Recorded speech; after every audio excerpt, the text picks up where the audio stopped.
I wasn't supposed to hear it.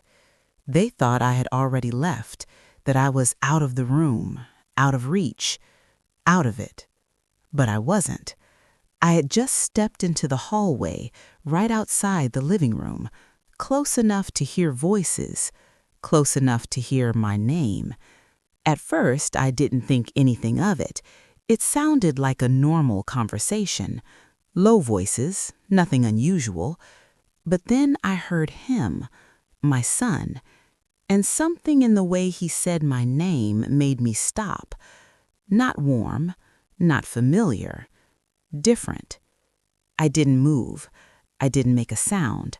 I just stood there, listening.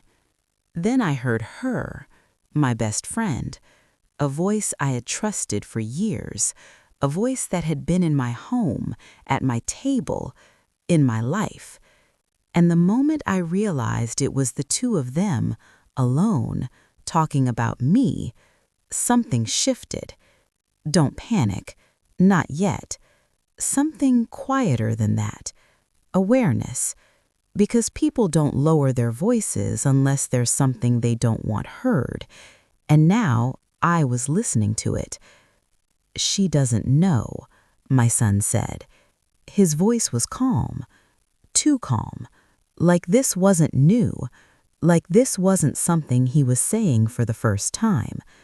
There was a pause. Then my best friend responded. "You're sure?" Soft, careful, but not surprised. That was the part that caught me. Not shocked, not confused, just confirming. And in that moment, I felt it, that slow, steady feeling that something was wrong. Not small wrong, deeply wrong. I leaned slightly closer to the wall, barely breathing now, not because I wanted to invade their conversation, but because something in me already knew, whatever they were saying, it had something to do with me. "She trusts you," she continued, and I felt that word, trust, because it was true. I trusted him, I trusted her, completely, without question. And now I was standing just outside a room, realizing that trust might not be what I thought it was. My son let out a small breath. "She's not going to see it coming," he said. And that was the moment everything changed. Because those words don't belong in a normal conversation. Not about someone you love. Not about someone who has done nothing but stand by you. "She's not going to see it coming." I repeated it in my mind, slowly, carefully, trying to understand what it meant, trying to convince myself I was misunderstanding, but I wasn't. Because right after that came silence. Not empty silence, heavy silence, the kind that sits between people who both understand exactly what's being discussed. I felt my hand tighten slightly against the wall, still not moving, still not stepping in, because once you step in, you can't go back to not knowing. And part of me, just for a second, wanted to stay in that place where things still made sense. But that moment didn't last, because my best friend spoke again. "We just have to make sure everything is in place. Everything. In place. Planned. Prepared." That wasn't a casual conversation. That wasn't confusing. That was the intention. And now I wasn't just listening anymore. I was realizing something. This wasn't the beginning of whatever this was. This was somewhere in the middle, which meant they had already talked about it before, more than once.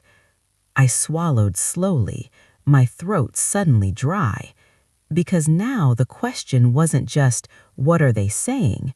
It became something else, something heavier. How long has this been happening?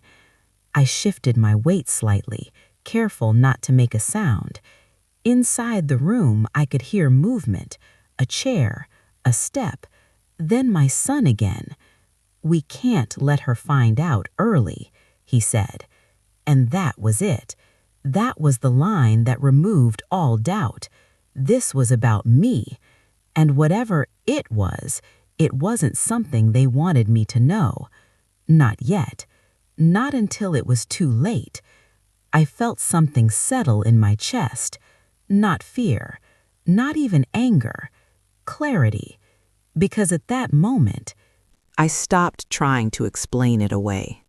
I stopped trying to make it sound better than it was. I stopped protecting the version of reality I had believed in, and I started seeing what was actually there. Two people I trusted, talking about me like I was not even in the room, like I was not part of the decision, like I was something to handle, something to control, something to prepare for. I took a slow step back from the wall, not rushing, not reacting, just moving, because I understood something at that moment. If I walked into that room right then, I would not get answers. I would only give them time to cover everything up, and I was not going to do that, not anymore. If something was being planned, if there was something I was not supposed to know, then I needed to hear more. I needed to understand more. I needed to see it clearly before I said anything at all. So instead of walking in, I turned away, quiet, careful, like I had heard nothing. But inside, everything had already shifted. Because now I know one thing for certain. Whatever was happening behind that door, this was not a misunderstanding. And whatever they thought I did not know, I was going to find out. I did not go back into the room. I walked past it, steady, controlled, like everything was normal, like I had not just heard my son say something that did not belong in any normal conversation. She is not going to see it coming. That sentence stayed with me, not loud, not repeating over and over, just there, sitting quietly in the back of my mind. I moved through the house the same way I always did, same steps, same pace, same routine, because the last thing I was going to do, let them know I had heard anything, not yet. I stepped into the kitchen and reached for a glass. My hand was steady. That surprised me. I expected panic. I expected confusion. I expected anger, but none of that came. What came instead was clarity, the kind that sharpens everything, every sound, every movement, every detail. I poured water into the glass and looked down at it for a moment, thinking, not reacting, because if I reacted too soon, that would have been a mistake. And something about that conversation told me this was not small. This was planned, thought through, which meant I needed to be just as careful. I took a slow sip and set the glass down. From the hallway, I could still hear movement, voices again, lower now, more controlled, like they were finishing something that had already gone far enough. I did not go back. Instead, I walked toward the window. I looked outside, let my reflection settle in the glass, and for the first time, I asked myself a question I had never needed to ask before. What do I not know? Because it was not just what I heard, it was how it sounded. Too calm, too organized, too certain. People do not speak like that unless something has already been decided, unless they are already aligned. I folded my arms lightly and leaned against the counter, and that's when I started noticing something else, not from that moment, from before. Small things, things I had ignored. My son distracted during conversations, ending things too quickly, changing topics too fast. My best friend canceling plans more often, taking longer to respond, being present but not really there. At the time, it meant nothing. People get busy, life happens, That's normal. But now those moments felt different. They felt connected, like pieces of something I had not seen before. Until now. I pushed away from the counter and walked toward the dining area. Everything looked the same, nothing out of place, but that's how situations like this work. Nothing changes on the outside, only your understanding does. I paused near the table and rested my hand lightly on a chair. Then I asked myself another question. How long? How long had this been happening? How long had something been unfolding right in front of me without me seeing it? Because it was not just what I heard, it was the realization that this did not start today. This had a beginning, and I missed it. Or maybe I trusted too much to look for it. I straightened my posture, not out of nerves, out of decision, because I understood something clearly now. This was not a moment. This was a situation, and situations like this do not reveal everything at once. They unfold, piece by piece, and if you move too fast, you miss the truth. I heard footsteps behind me. I did not turn immediately. I let them come closer. Then I turned. It was my son. His expression looked normal. He looked relaxed and composed, like nothing had happened, like he hadn't just been in a room talking about me in a way I was never meant to hear. "Hey," he said, casual and easy, using the same tone he always used. For a brief moment, I almost believed everything was normal. If I hadn't heard what I heard, I would have accepted it without question. "I was looking for you," he added. I nodded slightly. "I stepped out for a moment," I replied. My voice stayed steady, controlled even. I watched his face carefully, not in an obvious way, just enough to catch something, any shift or hesitation. But there was nothing. That told me something important. He was comfortable, too comfortable, which meant he didn't know I knew, and that gave me an advantage. "Everything okay?" he asked. It sounded like a simple question, normal and expected, but now it carried weight because I knew something he didn't know I knew. At that moment, I had a choice. I could confront him right there, push for answers and force the truth into the open, or I could wait and let him reveal more on his own. I held his gaze for a second, then nodded. "Everything's fine," I said. That was the moment everything shifted, because now I wasn't the one in the dark anymore. He was. He gave a small nod, satisfied. "Good," he said. "We'll talk later." I watched him turn and walk away, calm, unbothered, certain. As I stood there, I realized something else. That wasn't just a casual statement. It was part of something, part of a plan, part of timing they were carefully managing. Whatever they were preparing, they believed I would walk into it without question, without resistance, without knowing. I exhaled slowly and looked toward the hallway again, the same place where everything had changed. Now I wasn't just aware that something was wrong, I was certain of it. And more importantly, I was certain of one thing. I wasn't going to be the last to understand what was happening. Not this time. Whatever they thought I wouldn't see, I was already starting to see it. I wasn't going to rush. I wasn't going to react. I was going to watch, listen, and wait. Because the truth was already moving, and this time I was going to meet it head on. I didn't say anything that day, not to him and not to her. I stayed exactly where I needed to be, calm, present, and observant. Because once you know something is off, you stop listening the same way. You stop focusing on words and start watching behavior, and that's where the truth begins to show. Later that evening, we were all in the same room again. Nothing about it looked unusual. It was the same space, the same people, the same routine, but now I was seeing it differently. My son sat across from me, scrolling through his phone. My best friend stood near the window, pretending to focus on something outside.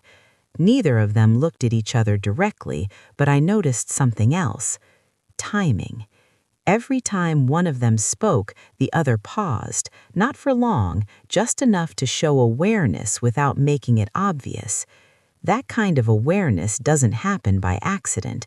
It comes from practice. I sat quietly, listening to the room, but this time I wasn't just hearing words. I was watching everything, letting the silence stretch just enough to make people feel it. And eventually, it happened. My best friend spoke first. "So, have you made any decisions yet?" she asked. Her tone was casual, but the question wasn't, because she wasn't looking at me, she was looking at him. My son didn't answer immediately. He shifted slightly in his seat, then glanced up.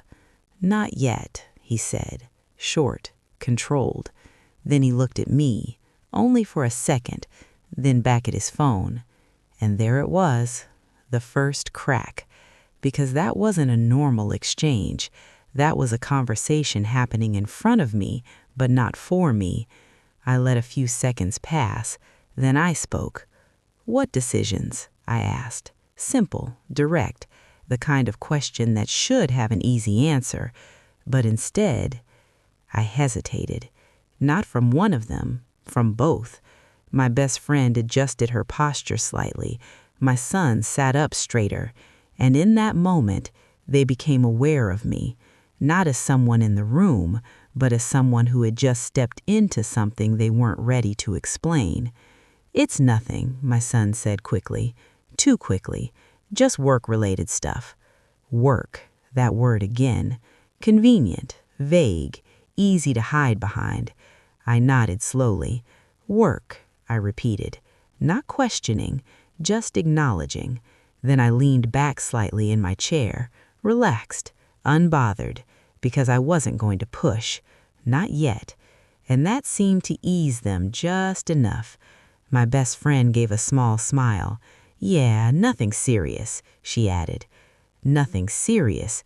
But if it was nothing, why the pause? Why the shift? Why the tension that filled the space for those few seconds? People don't react like that to nothing.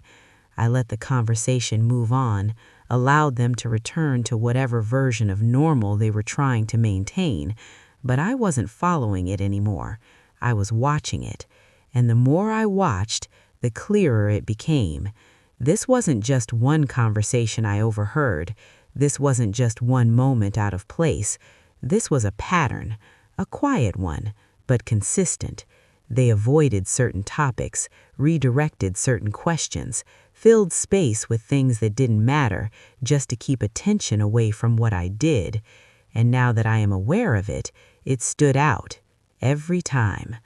I stood up slowly and walked toward the kitchen again, not because I needed anything, but because of distance changes what people do. The moment I stepped out of the room, their voices lowered, not immediately, but gradually, like they were adjusting, like they were waiting, and that told me something else. They were careful, but not careful enough. I stopped just out of sight, not close enough to hear every word this time, but close enough to feel the shift, because you don't always need to hear everything to know something is happening.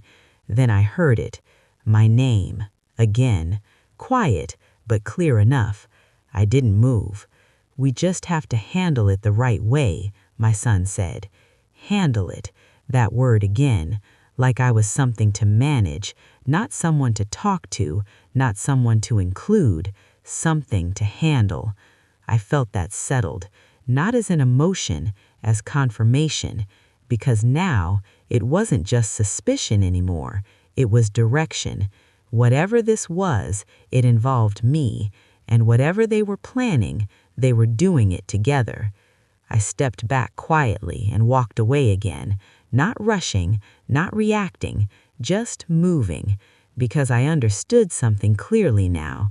This situation was real, and more importantly, it was active, not something from the past, not something already finished. Something is still unfolding, which meant I still had time, time to see more, time to understand more, time to be ready.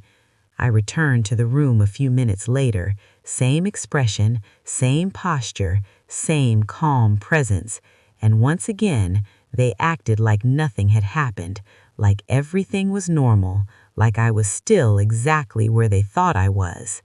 Unaware, uninformed, unprepared. But that was no longer true, because now I had seen enough to know this wasn't a misunderstanding, and I had heard enough to know this wasn't accidental. This was intentional, careful, planned, and whatever they thought I wouldn't notice, I was already noticing it. Piece by piece, moment by moment, the picture was starting to form. Not complete, not yet, but clear enough for one thing. I wasn't imagining it, and I wasn't wrong. Something was happening, and now I was inside it. Good. Now we raised the stakes. The next day, things didn't feel the same, not because anything obvious had changed, but because now I was paying attention. And once you start paying attention, you start seeing things that were always there, just unnoticed. I moved through the morning the same way I always did, calm, routine, measured. But inside, I was alert, watching, listening, waiting. My son was already up when I came into the kitchen, standing by the counter, going through some papers. Not work papers, these were different. Organized, stacked, important. The kind of papers people don't leave out unless they're in the middle of something. He looked up when he saw me, just for a second, then quickly gathered them together, too quickly. "Morning," he said. Normal tone, normal face, but the movement gave him away. "Good morning," I replied. I didn't ask about the papers. I didn't even look at them directly, because I didn't need to. That reaction told me enough. People don't hide things unless they don't want them seen. I poured myself a cup of coffee and stood there quietly, letting the silence sit between us. Not uncomfortable, just present. He shifted slightly, picked up his phone, put it down again. Small movements, but noticeable, because now I was watching everything. "Are you heading out later?" he asked. Casual, but there was something under it. A check, a timing question. "I might," I said. Simple, non-committal. I watched his face again. There it was, a flicker, quick but real, like he was calculating something, adjusting something. That confirmed it. Whatever they were planning, it depended on where I was, when I was there, when I wasn't. I took a slow sip of my coffee, let that settle. Then I asked something simple. Why? That one word shifted the room, not loudly, not dramatically, but enough. He hesitated, just for a second. "Just wondering," he said. And that was it. No follow-up, no explanation, just closed. People don't close conversations that quickly unless they're trying not to open something. I nodded slightly, didn't push, didn't react, because I was starting to understand the rhythm of this.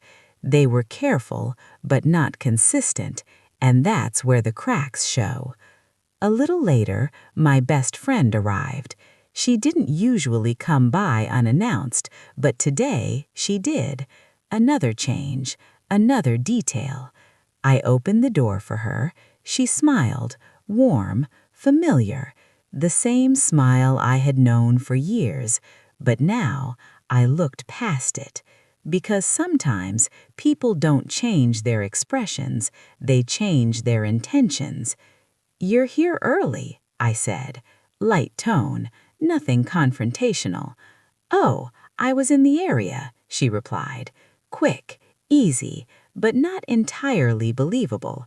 She stepped inside and glanced around, not casually, purposefully, like she was checking something, looking for something, or maybe making sure of something.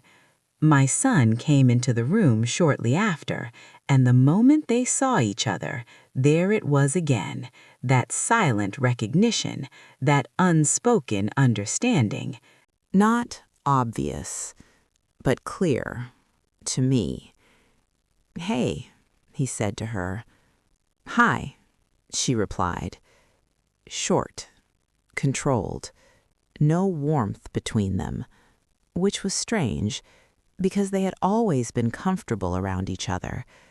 But now it felt different, not distant, coordinated, like they were aware of being seen. I sat down slowly and watched them, not openly, just enough, letting the room breathe, letting them settle. And then it happened. My best friend started speaking about something random, a story, something light, something that didn't matter, filling the space. But while she was talking, my son wasn't listening. He was watching her. Brief glances, timed, like they were communicating without words. And that's when it became undeniable. This wasn't a coincidence. This was alignment. I leaned back slightly and crossed my arms, not defensive, just settled. Because now the feeling has changed. Before, it was suspicious. Now, it was clear. They were working together.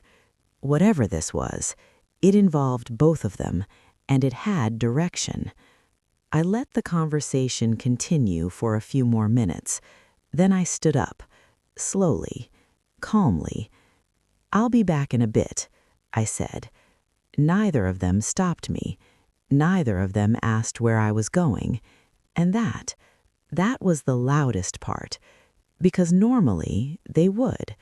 Normally, there would be a question, a comment, something. But this time, nothing. Just a quick nod from my son and a small smile from my best friend. And that told me everything. They wanted me gone, not out of care, out of convenience. I walked toward the door, steady and composed. I opened it, stepped outside, and closed it behind me. But I didn't leave, not completely. I paused just outside, still, listening, and within seconds, the voices inside changed, lower, faster, more focused, like they had been waiting for that exact moment, and now they had it. I stood there for a second longer, not trying to hear every word, just confirming what I already knew. Then I stepped away from the door, not rushing, not reacting, just certain. Because now there was no doubt left. This wasn't in my head. This wasn't a misunderstanding. This wasn't a coincidence. This was intentional. And whatever they were planning, it was moving forward, with or without me. But one thing had changed. They thought I was outside of it. They thought I didn't see it. They thought I didn't understand. And that was their mistake. Because now I was no longer just watching. I was preparing. Good. Now we shift the emotional layer. I didn't go far, just down the street, slow steps, no direction, because I wasn't trying to get away. I was trying to think. Not about what I heard, not about what I saw, but what it meant. Because moments like that don't just sit on the surface, they reach deeper. They start pulling on things you didn't expect. Memories. I stopped for a second and leaned lightly against the gate outside the house, took a breath, and that's when it came back to me. Not what they said, what we used to be. My son, when he was younger, before life got complicated, before responsibilities, pressure, and distance changed things. He used to tell me everything, every small problem, every big decision, every thought that crossed his mind. There was no hesitation back then, no distance, no silence, just honesty. And my best friend, she had been there through everything, years of conversations, shared struggles, moments that only people who truly know each other understand. She wasn't just someone I trusted, she was someone I leaned on, someone I defended, someone I believed would always be on my side. I closed my eyes for a moment, because that's what made this harder. Not just what was happening now, but what it used to be. Because betrayal doesn't hurt the same when it comes from strangers. It hurts when it comes from people who have access to you, to your life, to your trust. I opened my eyes and looked back toward the house. Everything looked normal, quiet, still, like nothing inside had changed. But I knew better now, because the outside doesn't show what's happening underneath. And that's when another memory surfaced, small but sharp. A conversation I had with my son not too long ago. We were sitting in that same living room, same space where I had just stood outside listening. He had looked at me for a moment, longer than usual, like he was thinking about something. Then he said, "You trust people too easily." At the time, I brushed it off. I took it as a concern, maybe even care. But now it feels different. Now it felt like something else, like a statement, not about others, but about me. I folded my arms slightly and let that sit, because that wasn't random, that was awareness, and maybe even preparation. I took a slow breath and stepped away from the gate, because I understood something now. This wasn't just about what they were doing, it was about what they believed. They believed I wouldn't question things, that I wouldn't look deeper, that I would accept whatever was presented to me without resistance. And maybe, until now, they were right. I walked back toward the house slowly, not rushing, not hesitating, just steady. Because the more I thought about it, the clearer it became. This wasn't sudden. This had been building, quietly, under the surface, through small moments I didn't notice, through conversations I didn't question, through decisions I trusted without looking twice, until now. I reached the door and paused for a second before going in, not out of fear, out of awareness, because stepping back inside meant stepping back into something that was already in motion, and this time I wasn't the same person who walked out. I opened the door and stepped inside. Everything looked exactly as I left it. My best friend is sitting on the couch. My son is standing near the table.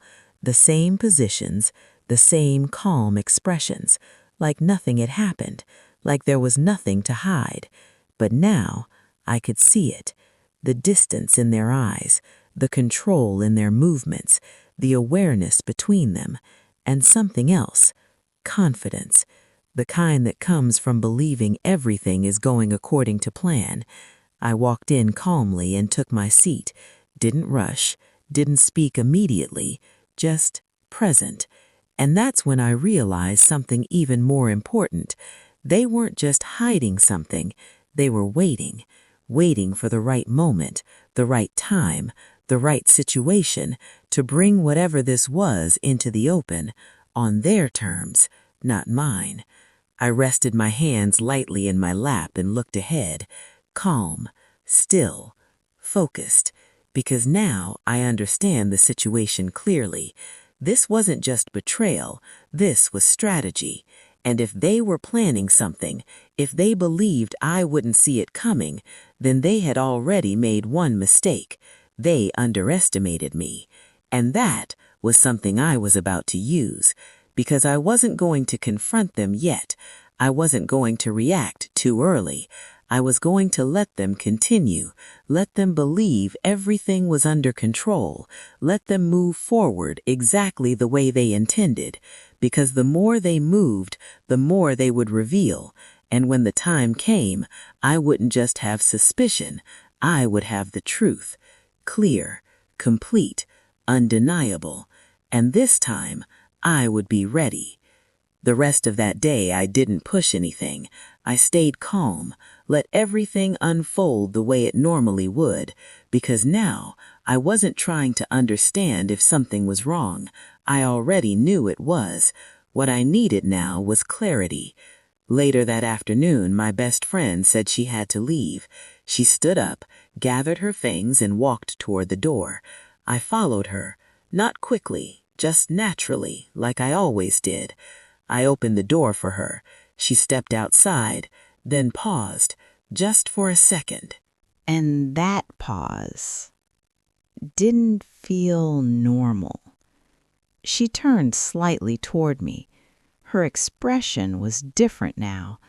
Not the same relaxed, easy look she had inside. This was quieter. Be more careful, but intentional.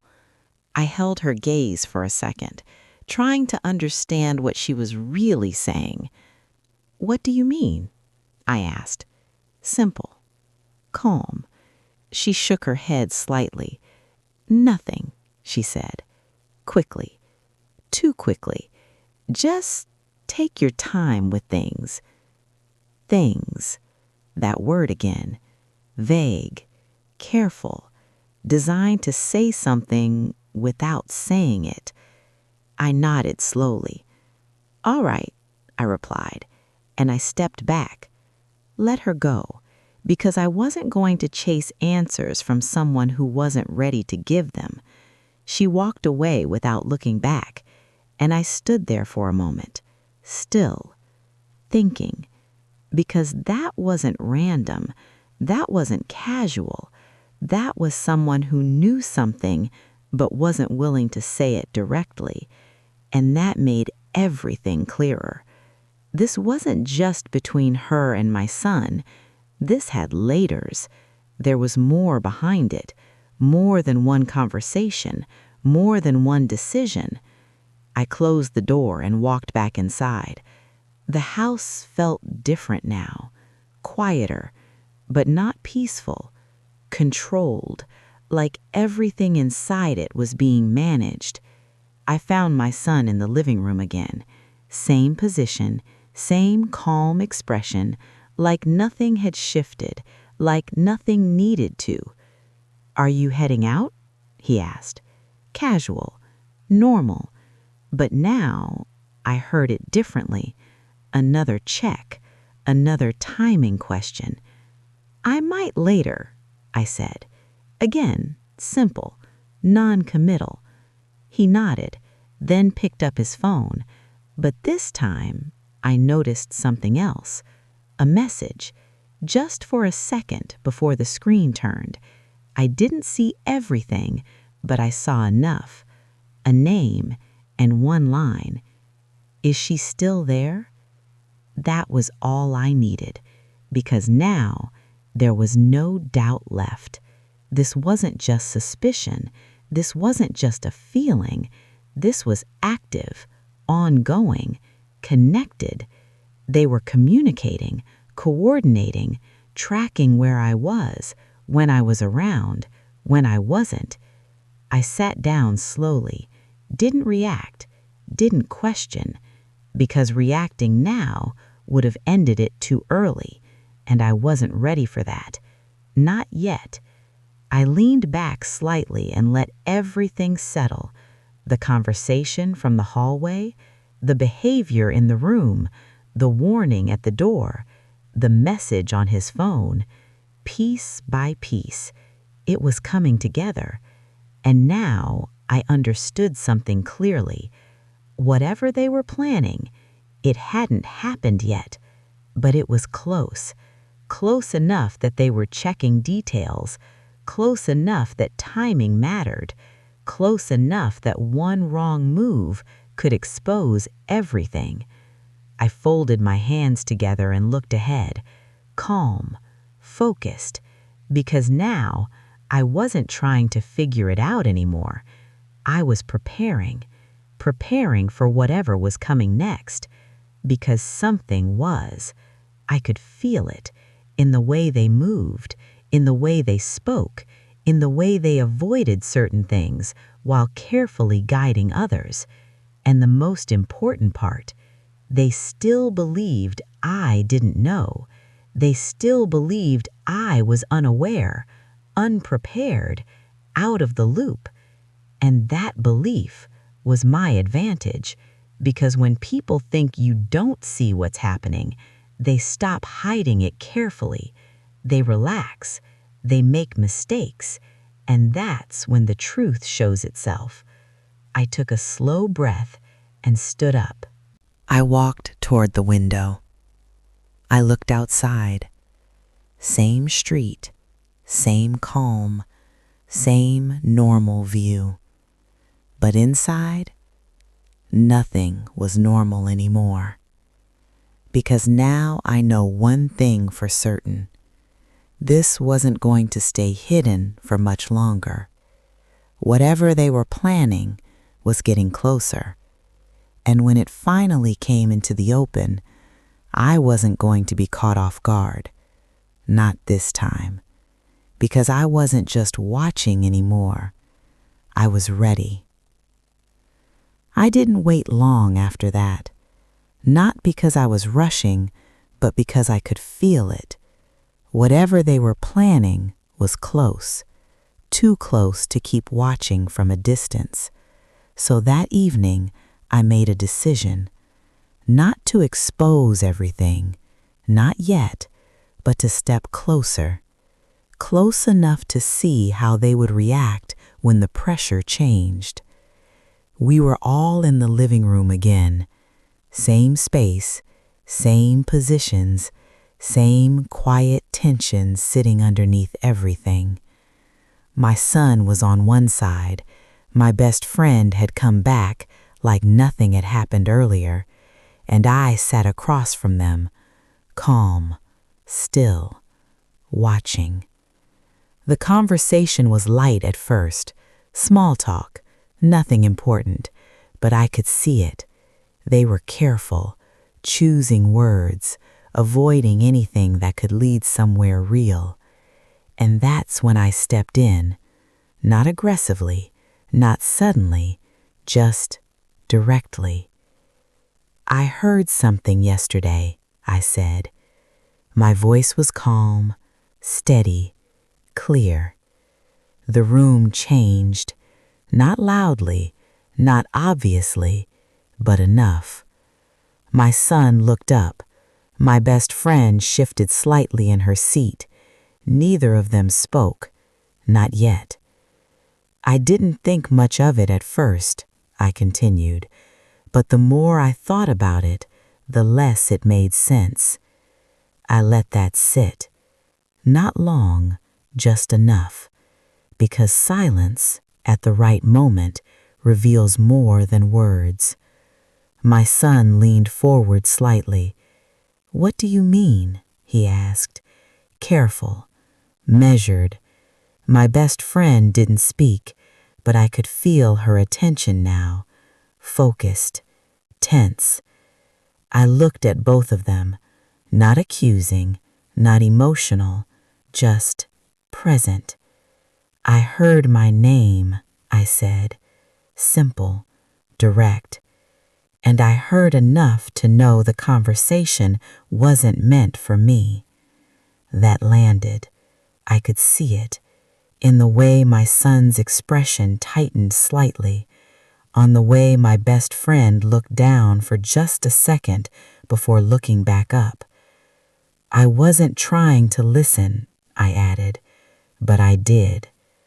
No one interrupted. No one corrected me. No one denied it. And that told me everything. Because if I was wrong, they would have said it immediately. But they didn't, which meant I wasn't. My son exhaled slowly and leaned back. It wasn't what you think, he said. There it was, not denial, redirection. I nodded slightly. That's possible, I replied, which is why I'm asking you now. Still calm, still steady, because I wasn't there to argue. I was there to observe, to see how far they would go to protect whatever this was. My best friend spoke this time. You probably misunderstood parts of it, she said. Soft, careful, but not convincing, because I had already seen enough. I heard enough, I said quietly, and that shifted something. Not the volume, the control. Because now I wasn't asking if something happened, I was confirming that it did. My son leaned forward again. What exactly do you think you heard? He asked. That question, careful, strategic, because he wasn't asking to understand. He was asking to measure how much I knew. I held his gaze just long enough. Then I answered. Enough to know something is being planned, I said. No emotion, no hesitation, just the truth. The room went still, not silent, still, because now there was no way to soften it, no way to pretend it was nothing. My best friend shifted again, crossed her arms, looked away for a moment, then back at me. That's not what this is, she said, but her voice didn't match her words. That was what mattered most. I let a brief moment pass, then asked a question that couldn't be avoided. If it's nothing, then why hide it? That question shifted everything. Now they had only two options. They could tell the truth or they could protect the lie, and I watched them closely to see which one they would choose. My son didn't answer immediately. He looked at her for a second, and that one glance said more than any explanation could. It confirmed everything. This wasn't confusion or misunderstanding. This was coordination. They were in it together, whatever this was. He looked back at me and said, "We just didn't want to worry you." There it was, the explanation, the softer version, the controlled answer. But it didn't hold. People don't hide things like that to avoid worry. They hide things when there is something to lose. I nodded slowly, as if I accepted it, as if it made sense, but inside I knew better. At that point, I had everything I needed. Not the full story yet, but enough. Enough to confirm it was real, enough to know it was active, and enough to understand that whatever was coming was closer than they wanted me to believe. I leaned back slightly and let the moment settle. I didn't push further or expose everything I knew, because that wasn't the goal. The goal was clarity, and now I had it. I stood up slowly, calm and composed. I hope you're right, I said. Simple, neutral. Then I walked away. Not because I was done, but because I had reached the point I needed. Now they knew I was aware, but they didn't know how much, and that uncertainty would work in my favor. It would make them nervous, make them more careful, and more importantly, it would make them slip. When people feel like they are losing control, they try to regain it, and that is when mistakes happen. I stepped out of the room and paused in the hallway, not to listen or wait, but to think. Everything had shifted. Before, I was on the outside, watching, listening, trying to understand. Now I was inside it, part of it. And whatever came next was not going to stay hidden, because the truth was already starting to surface, and this time I was ready to face it. I didn't have to wait long. Once something starts to crack, it doesn't hold together for long. That night I stayed quiet. I didn't ask questions or bring anything up again. I let the house settle and let them believe the conversation was over. I let them think they had managed it. But inside, I was ready. The next morning, everything moved faster, not in an obvious way, but enough to notice. My son was already dressed when I came out of my room. He looked more formal than usual, focused, moving with purpose. My best friend was there again, earlier than before, standing near the table with papers spread out in front of her. The same stack I had seen the day before, only this time they weren't hidden. They were being used. I didn't react. I walked in like it was any other morning. "Good morning," I said. Both of them looked up at the same time, and at that moment I saw it clearly. They weren't expecting me that early, not like this, not while they were in the middle of it. "Morning," my son replied, but his voice was tighter now, controlled. My best friend didn't say anything at first. She quickly gathered a few of the papers again, too quickly.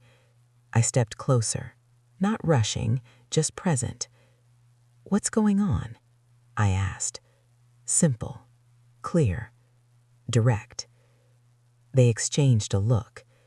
That same look. That look confirmed everything, and this time I didn't wait because I already knew. "I think it's time you tell me," I said. My voice stayed steady and firm without rising, and that alone was enough for them to understand. This wasn't a guess or suspicion anymore. This was awareness. My son exhaled slowly. He looked down at the table, then back at me, and for the first time he didn't try to redirect or soften the moment. "We were going to talk to you," he said.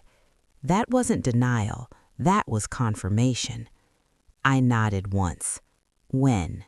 I asked. He didn't answer right away because there was no good answer to that question. My best friend stepped in. "We just wanted everything to be ready first," she said. That word again, ready. Everything planned and structured. I glanced at the papers, then back at them. "What is it?" I asked. This time there was no hesitation. "It's the house," my son said, direct and flat. "We're selling it." The words landed clearly and finally. There was no confusion and no misunderstanding, just the truth. I held his gaze without reacting immediately because I wanted to hear everything, not just the surface. "Selling it?" I repeated. He nodded. "Yes." That was all. No explanation, no context, just a decision that had already been made. Then the rest followed. "You've been listed as needing assisted support," my best friend added. Her voice was careful and measured, but it didn't soften what she was saying. "We thought it would be better for you." Better for me. That was their explanation. I let that settle because now everything made sense. The conversations, the timing, the secrecy, and that sentence I had heard earlier. "She's not going to see it coming." They weren't talking about something small. They were talking about removing me from my own home without telling me, without asking me, and without including me. I took a slow breath and stayed calm and steady because reacting emotionally would have given them control, and I wasn't going to do that. "So you made the decision without me," I said. It wasn't a question, it was a statement. My son shifted slightly. "We were going to explain everything," he said. But even he knew that didn't hold, because explaining something after the fact isn't inclusion, it's justification. I looked at my best friend. "You knew about this," I said. She didn't deny it, and she didn't look away. "I thought it was the right thing," she replied. There was no hesitation and no uncertainty, just belief that what they were doing was justified. I nodded slowly, because at that point there was nothing left to uncover. The truth was right there, clear, complete, and undeniable. They had planned it together, step by step, quietly and carefully, and they believed I wouldn't question it, wouldn't stop it, and wouldn't even see it coming. I looked at both of them, not with anger or emotion, but with clarity, because now the situation has changed. Before, they had control. Now they didn't, because now I know. And once you know the truth, everything shifts. I stepped back slightly, giving myself space and letting the moment settle. What came next wasn't about what they did. It was about what I was going to do. It was about what I was going to do, and they didn't see that coming at all. I didn't react the way they expected. There was no raised voice, no panic, no confusion. I stayed completely still. Once the truth becomes clear, you don't need to fight it to understand it. You just need to decide what comes next. I looked at both of them, my son and my best friend, two people who believed they had already made the final decision. They thought everything was already in motion, handled, controlled, and finished. But it wasn't.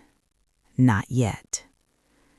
I stepped closer to the table, slow and deliberate, and for the first time I saw the shift in them, not physical, but internal. They were waiting now, waiting for my reaction, waiting for emotion, waiting for resistance they could manage. I didn't give them any of that. I reached for the papers they had been trying to keep out of sight and picked them up calmly and steadily without hesitation. My son moved slightly, like he was about to speak, but then stopped.